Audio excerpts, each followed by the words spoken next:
Speaking of reliability, a podcast with good friends talking with you about reliability engineering topics.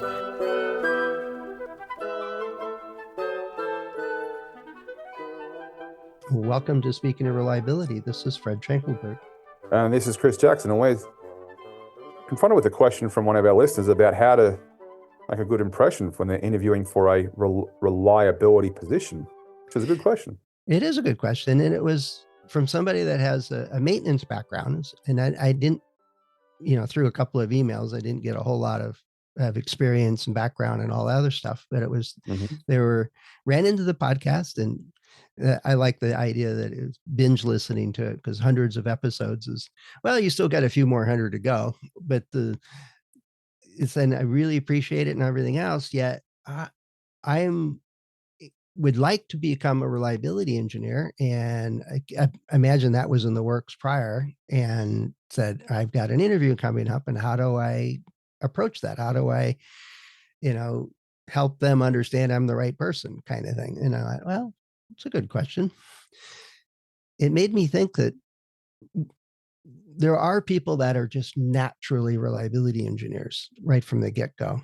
And having a maintenance background is, you're probably a better candidate than vast majority of people I've met over the years, because you know how things work and you know how things don't work, and you've seen plenty of failures. And if you have this ability to go, why did that break? What can I do to prevent it? You're a born reliability engineer. Just highlight those kinds of, that thought process. It's not so many how many FMEAs you did. It's, do you approach problem solving and what to work on as if you were doing an FMEA, and prioritizing what's the most important things, what's the vital few, how do I need to understand the root cause or the primary issue, what's going on here, then I can solve it and I can prevent it. I think interview over, you got the job, you're done. I think that the if I was to push back in certain ways, the one problem that does exist in our industry is that there are, let's just say, unhelpful reliability activities that are seen as mandatory. And often you get, it's been my experience, that you deal with recruiters or the interviewers who essentially are asking for your ability to do things which they think are important, but which aren't. An example might be, you might have a recruiter who has been told that we need to get on top of reliability prediction, for example, and we all know how bad that can be. And so you need to then essentially fit whatever mold they perceive you need to fit when it comes to some of those less useful tasks that still plague our industry. That's one thing I do find is an ongoing problem. Oh, I agree. And if the job description includes preparing parts count predictions, you should just skip that one. The job has got to be actually useful for both parties to be, happy with it. Yep. And if they're saying, oh, you need to know this software and do these parts count prediction type stuff, according to Mill Handbook 217, Schedule C or version C or something, they're way out of date. way out of date. Yeah, just keep walking. It won't be fun. It won't be useful for anybody. I agree with that. There's corollary to that is there's hiring managers that, and I've heard them talk about it, is, oh, if you've got a CRE, about 3/4 of them only have it on paper. They don't know what they're doing. Yeah. But still, that can be important to some recruiters, including the ones that you're going to try and potentially, impress during that interview. So I suppose we're painting, a lot of recruiters in a fairly negative light, and I think that's fair enough too. But if you're coming, it depends who you're interviewing with. So a young startup company is more likely to really want to hear your ideas about how you can really revolutionize their product. So if you've got a startup company, you better go into that interview with some ideas about the general types of reliability activities you think you could help out with for that brand new device that they're manufacturing. So it really is. It really does depend on who you're trying to go for. And like you say, there are certain organisations which will demand that you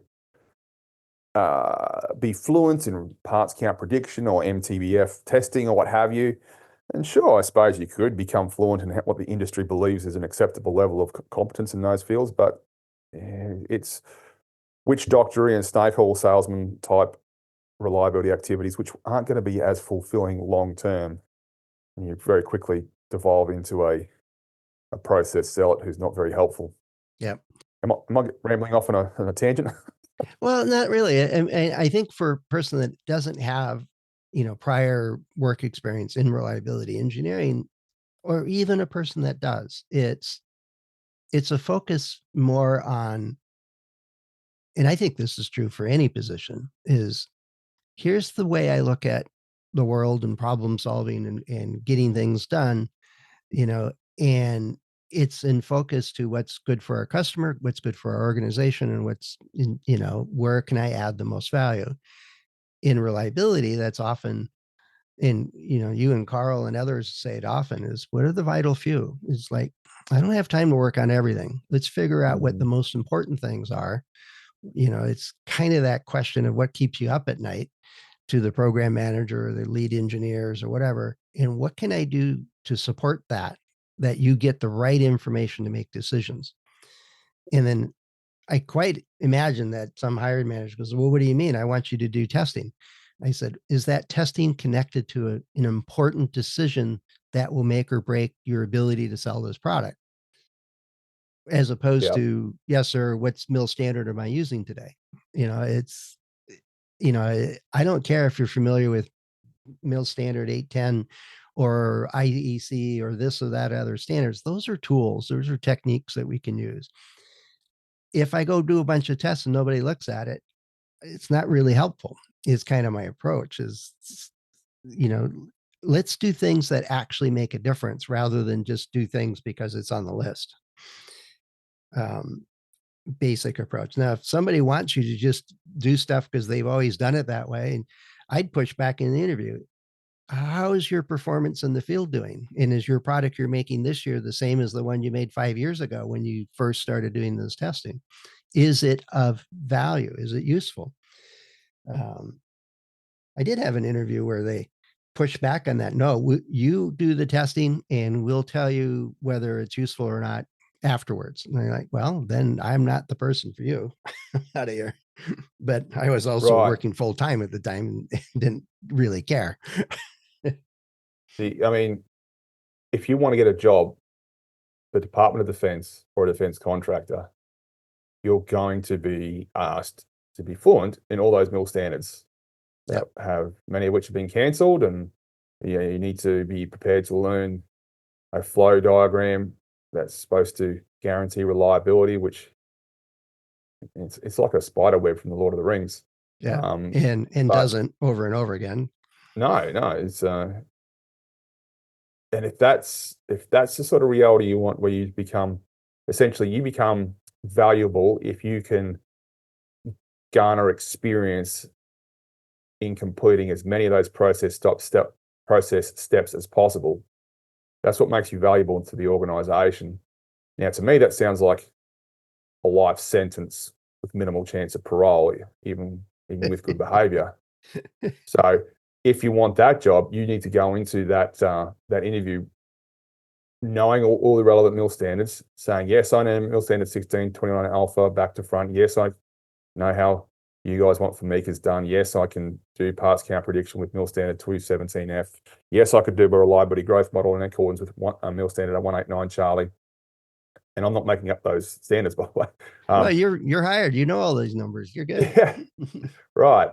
But none of that's going to cut the mustard for a young startup company that really wants to, they're nervous about their brand new little baby, and they want someone who knows what they're talking about to make sure it doesn't have, thousands of warranty returns that will just essentially bankrupt what was once a potentially good idea. Yep. Well, to me, it's whether you got experience or not, it's back to the basics. It's let's, what is likely to fail and what can we do Hmm. about it? And are there areas you're not sure how it fails? Oh, then we'll do, stress testing or halt. We'll If we've got lots of things that could potentially go wrong, if you got a separation between the different departments in your group competing for resources, let's do an FMEA together and figure out what are the organizational level or product level top issues. Let's It's more, what's the problem that needs to be solved, then here's some tools. I think that's a basic thing. Is don't lead with, oh, I know how to use this software and everything I do is through this software, so that's the only thing I do. Well, okay, that may or may not be useful for what we're doing, but that's not a strong lead to say that you're there to help them identify and solve problems. So if we could put together like an itemized checklist, what would that be? For Like me, it number would one. be, yeah, go ahead. No, I'm asking you, what would your number one be? My number one as you're going into an interview is relax, breathe, take a deep breath, answer the questions, and remember that you are interviewing them as much as they are interviewing you. That's a good Is, point. so you need to listen, and if it's not something that you would like to end up being going to go do, keep looking. That's important, and they need to know that you are interviewing them just as, and have questions that be, you know for example, if you get asked the question, so what would you do? He says, well, the first thing I go do is figure out what are you doing and not doing and what's important. Right. And well, that you're a reliability engineer, you're supposed to do testing. I said, I'm only going to do testing if it's actually useful. There's little to no value of getting a test report that is not read by anybody. Spend a lot of money, have a great time in the lab, but you don't do anything. My checklist would start with relax. You're interviewing them too. And then Right. So, two, ask a lot of questions, understand that culture and what's important, and connect the ability to prioritize, to focus on the vital few. And then next would be the to solve problems from a grounding in what's the root cause, understand the failure mechanisms and what you can and can't do to solve those things. Um, and I think third is work as far upstream as you possibly can, is in the design process and earlier. It does little to no advantage to see a bunch of field problems and then have no resources to do anything about it. Like, all right, well, I'm going to be spinning my wheels here doing that. So kind of stress that the approach to reliability engineering is to get the information that is necessary for that team to make well-informed decisions. Maybe it sounds like somebody should read my book. I guess that's the idea. the number one was be relaxed and remember you're interviewing them as much as they're interviewing you. Yeah, Number two is um, be prepared to answer questions about information decision making. yeah, I think number three for me would be prepared to have an answer about standards and yeah, standardized approaches. Now, if you're interviewing for a job at DoD, answer regarding standards is yes, I know all those standards you're talking about very well. yeah. If it's for somebody else, we'll say yes, I know the standards, but I'm not wed to them because I'm here to do blah blah blah for you. So, but either way, have your answer for how those standard approaches to reliability get incorporated into, or you'd see them being incorporated.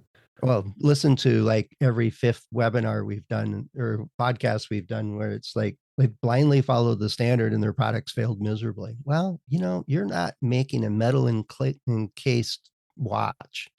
So that Right, moisture test has no relevance to your plastic thing. right. And yeah, another good example of that is the blowout preventer on the Deepwater Horizon, Yeah. which was supposed to have, I think, at least 8 fail-safe backup mechanisms against what actually happened, and it was built to code or to standard. Anyway, Yeah.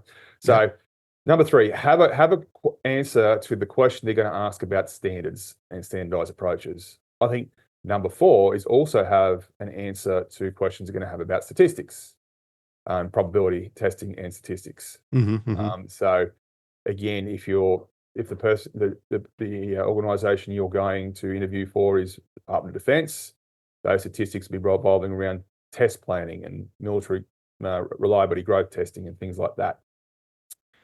Oh, I can imagine there's a good question that I would ask is, so how's your statistics and, and sample size calculations and stuff like that going, right? And then Right. the follow on to that is, well, what if you only get two samples? Because that's more Right. likely to happen. Then why do you care about sample size calculations? Right. But that's the sort of thing that, again, so that's the, when if you're going to start to an interview at a startup where you don't have hundreds or thousands of data points, have your answer for probability and statistics sorted out. That might mean, look, you're a young company, you're not going to have tons of data for us to review yet. So we're going to have small sample sizes. So yes, we can do Weibull analysis or something to characterize the nature of failure, but we're going to have to supplement that with other information sources to be able to analyze reliability, blah, blah, blah. Yep. Have your answer sorted out. Yep. It's tailored to the organization. So number one was be relaxed and interview them as much as they're interviewing you. Number two, what was number two again? My number two is focus on what makes a difference, the value Yeah, part. what makes a difference? Information decision making. Three, have an answer for standards. And number four, have an answer for statistics. What else? Um, let's see. I would emphasize I don't know how to phrase it quite right, but the role of reliability engineering is one of influence, right? And you often see the whole span. You see everything from the maintenance teams to the procurement organizations. You touch on finance, manufacturing, and design folks, plus management.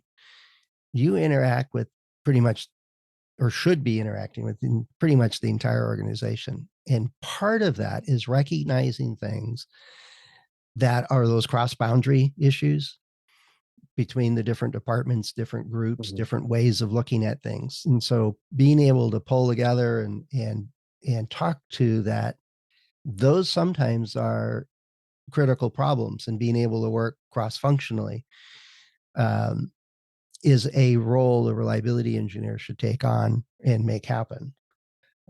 Probably not the most elegant answer, but you get the idea what I'm getting at here, Chris? Yeah, so number five would be the desire or understanding that interdepartmental conversations, working with different teams, helping different people in different elements of your organization who have different mindsets and different immediate goals. The ability to be a chameleon and seek information from and give information to a wide range of people in an organization. Is that what we're talking about? Yeah, it's not uncommon, and I'm sure you've run into it. Is we have a product in the field, but we don't know where the field data is. Well, let's go look in the usual suspects. The customer service organization. Let's go look at the warranty team, and if there one exists, let's go talk to manufacturing. Often they're the ones that take the lead on that kind of stuff.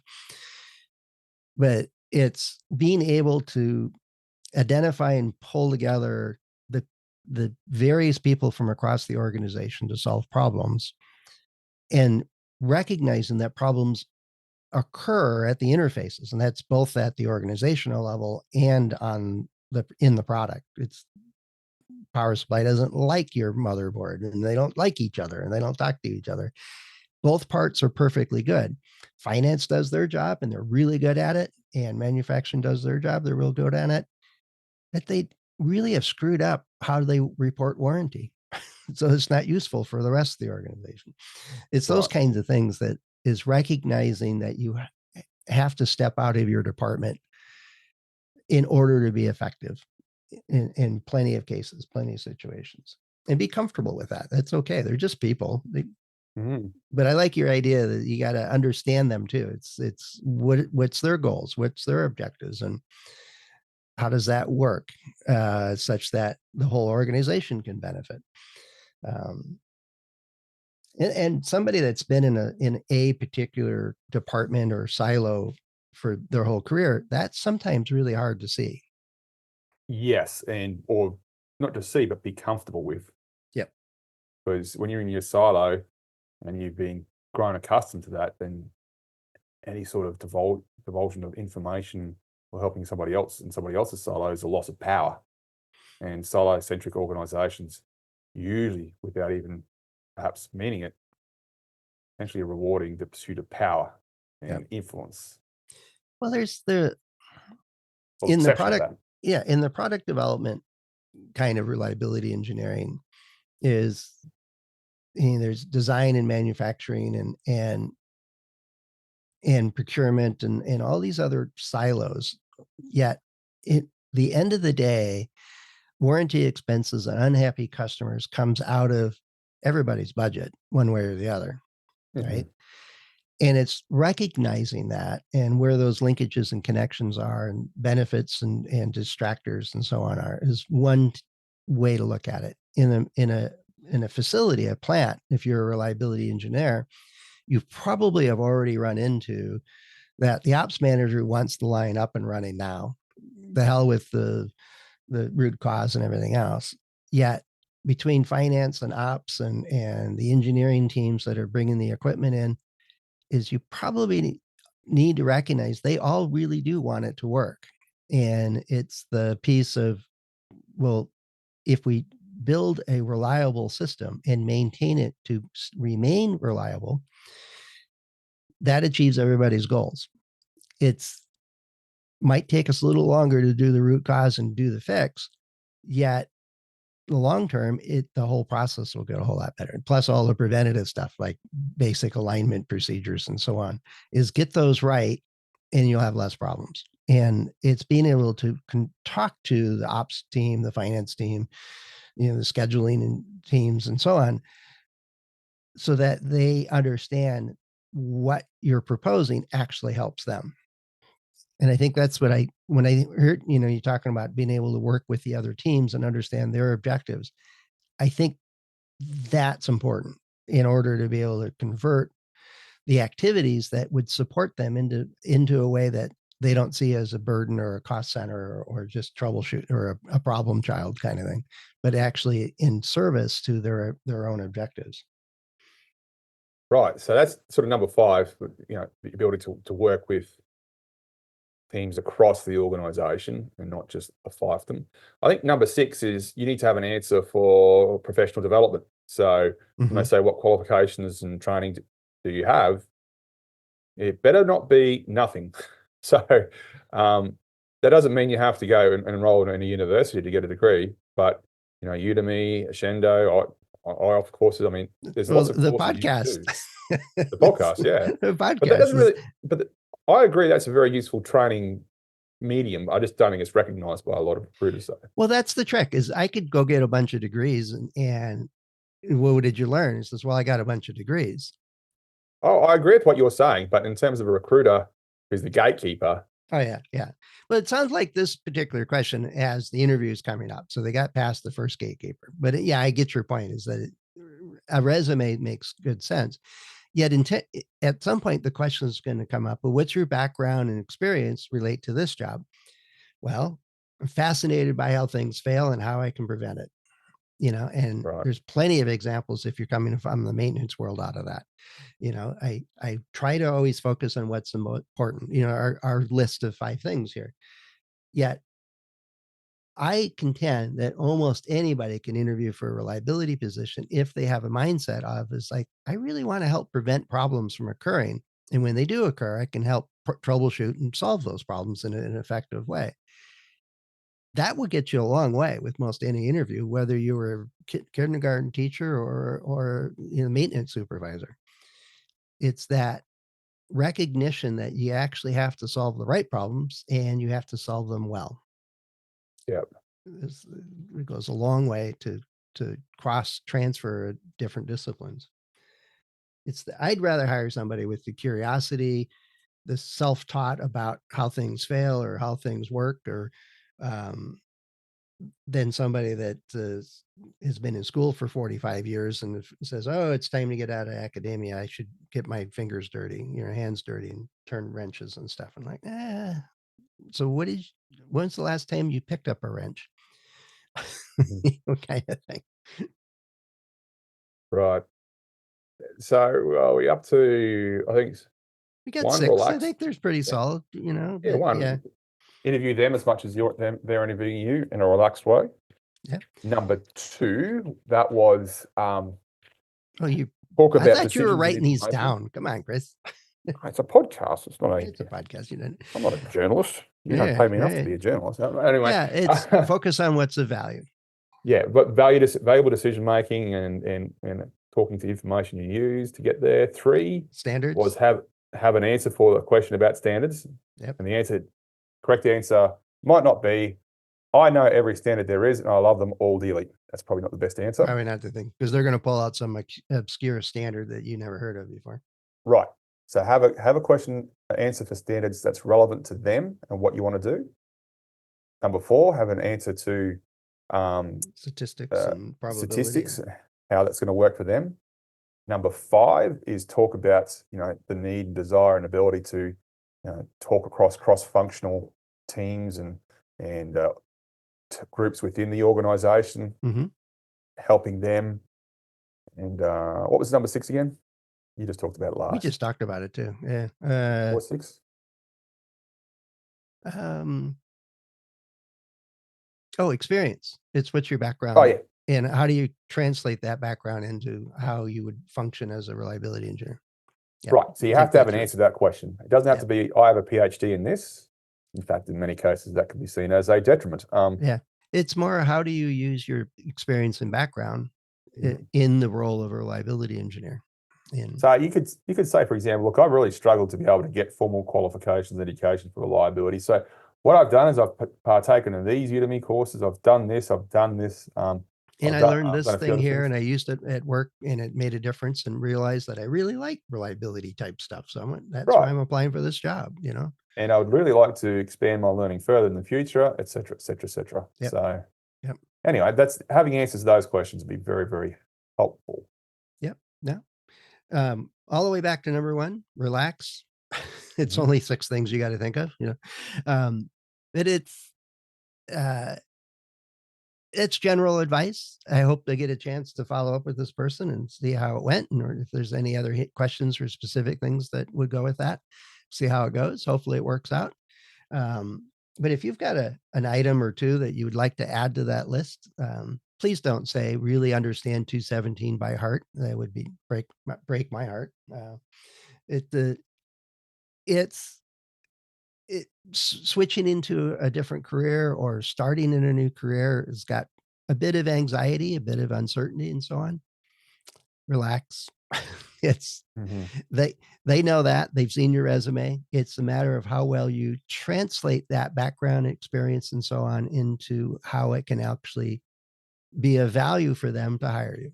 And it's part of them is recognizing your talent and ability and saying, hey, we want to bring you on board and get you up to speed with the particular software we use or whatever. That shouldn't be a barrier at all. That those are all Mhm. expected. Um, I think the last piece of advice is remember that I think it's every single day there's like 100,000 people get hired somewhere. You know, it's some people get hired multiple times and get offers from multiple companies when they start interviewing, or they get recruited from one company to another. People change jobs all the time. It happens. It's not a lifelong decision. If it works for you and it's great and you want to do it for a long, long time, it's great. If not, it's practice for your next interview. That it's not the end of the world. It's not be all end all. It's part of the process. Is what we do. But if you've got questions or things to add to this list, let us know. Head over to ascendoreliability.com/go/SOR. There you can find a couple of ways to get in touch with us. Chris and I are both available through LinkedIn as well as the other hosts through LinkedIn and our About pages. So plenty of ways for you to get in touch with us.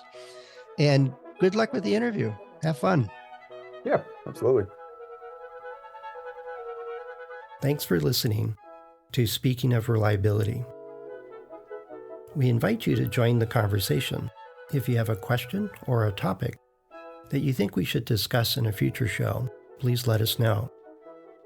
You can find a comment box below the episode show notes, or just leave a note as part of a review on iTunes.